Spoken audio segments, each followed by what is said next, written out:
Hi everyone. I keep getting this argument that after we started introducing plant foods into our diet, our skulls shrunk and we became shorter and our bones became more rickety.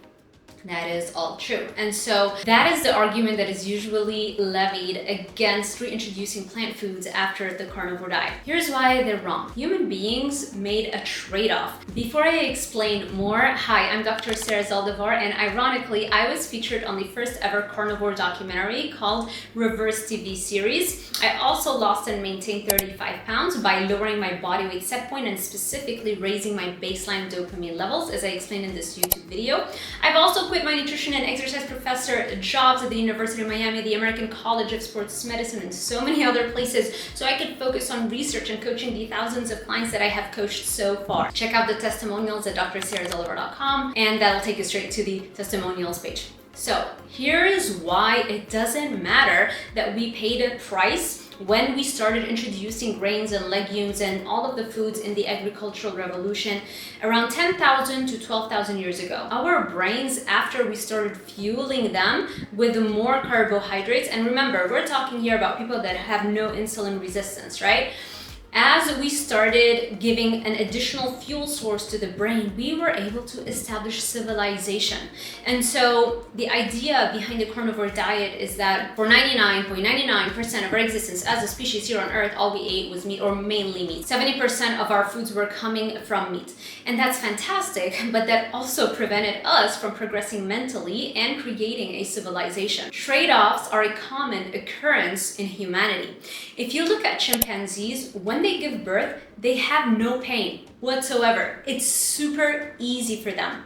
And that's because their hip bone is wider and it is rotated in a way where it makes it very easy for the mother to give birth. However, humanity realized that if we could actually walk on two legs, bipedalism, instead of remaining as a primate, it would be a lot better to shoot for bipedalism and be able to walk on two legs.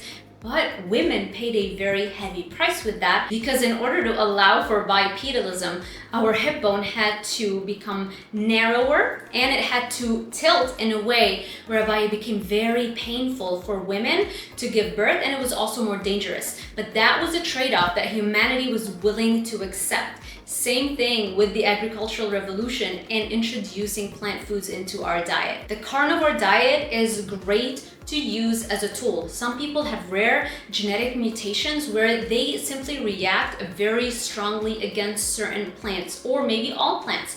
And so just because a small minority of the population has those genetic mutations, then this does not mean that the carnivore diet all of a sudden is fantastic and great for everybody. As we are seeing more and more now that enough time has passed, enough people have done carnivore long term, and it is undeniable the long-term effects on a lot of folks, whereby if they just reintroduce some carbohydrates and use that as well to train, ideally that would give their quality of life such a boost that I cannot even put into words. Now, if you have hundreds of pounds to lose and it's such an easy thing for you to just do carnivore, lose a lot of weight without having to start training, building muscle, speeding up the metabolism and doing all those things, that's fantastic, right? Fix the insulin resistance first. But in a lot of cases too, you can fix insulin resistance by just adding more muscle. That's all, and just changing the quality and the amount of carbohydrates. Yes, it requires a little bit more nutrition understanding, a little bit more nuance. This is why I recommend that you seek support. Don't try to go at it and go from strict carnivore to eating all the carbs overnight. That's not gonna go well.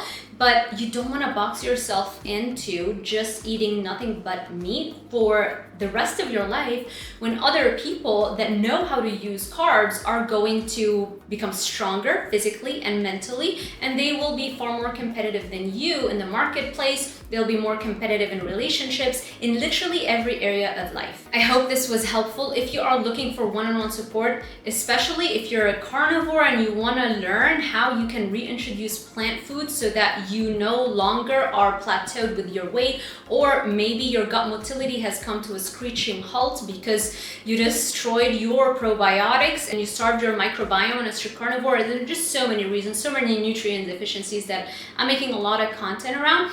If you need help in that area, feel free to check out my coaching packages at drsarahzoldivar.com/coaching. Also, stay up to date with my research by signing up to my newsletter at drsarahzoldivar.com/newsletter. I hope this was helpful. If you enjoyed this kind of content, make sure you let me know by giving this YouTube video a thumbs up, subscribing, hitting that little notification bell icon so YouTube alerts you every time I post a new video. Also, share it with friends and family members who might benefit from learning this information. Thank you so much for watching, and I will see you in the next one.